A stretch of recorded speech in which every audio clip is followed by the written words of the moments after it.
The scene of Matan Torah was incredibly inspiring, was awe-inspiring. Thunder and lightning and smoke above the mountain as the voice of God rang out to give the Jewish people the Aseret HaDibros.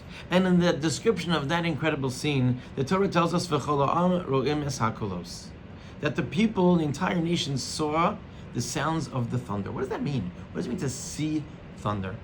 So the Mechilta records that there's in fact a machlokes between Rabbi Yishmael and Rabbi Akiva. According to Rabbi Yishmael, there was no miracle here. Rather, Roin Hanira v'Shomin Hanishma. They saw that which is able to be seen, they saw the lightning, and they heard that which is normally able to be heard, the thunder. Nothing out of the ordinary. But Rabbi Akiva disagrees. And he understands that there was a tremendous miracle that happened here. Roin es Hanishma v'Shomin Hanira.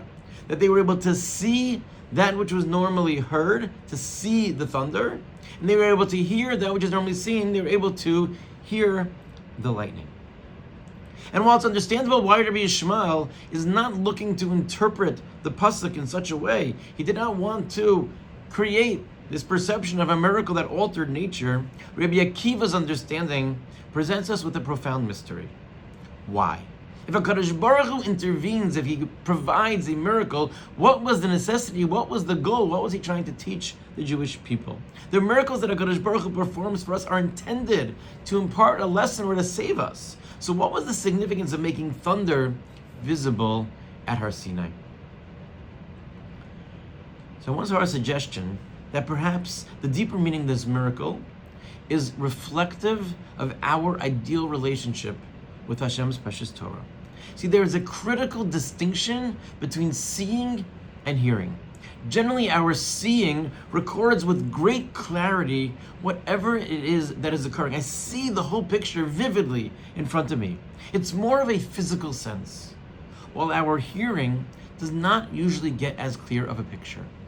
It touches more on the spiritual. It requires us to fill in some gaps in terms of trying to understand and interpret that which we are not able to see.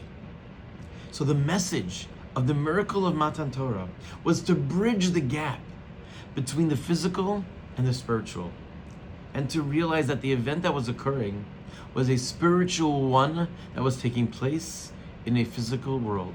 It was ruchani, but it was in a world of gashmi. And this dichotomy of experiencing the spiritual and the physical was not only to speak to the experience of Har Sinai itself, but it was to set a model for what our relationship really is with Hashem and His Torah. Har Sinai was never meant to just be a one-time historical event, but rather it's a model for how we engage constantly with Hashem's Torah on a daily basis. We infuse the spiritual into the physical. We are mekadesh the chomer. We take that which is physical in this world and we try to elevate it. That's the essence of having a living Torah and living a life of Torah. From making a bracha before we take out a bite of food, or using our money to help those in need. Part of making sure that the Torah is a living Torah is by taking that which is studied and making sure that it's not just theoretical, but it's a guidebook of how we live every aspect of our lives. The concept of seeing the sounds and hearing the sights challenges us to perceive beyond our immediate senses, encouraging a deeper understanding of the world and our relationship with the divine. It prompts us to recognize that the miraculous is not always overt, and sometimes it's about cultivating a heightened awareness of the sacred within the ordinary. We describe our Torah as Eitz Chayim Hi. It's a living tree, Lamachazik, to those who hold on to it. It's a tree of life. It is the source of the meaning and the value in our lives.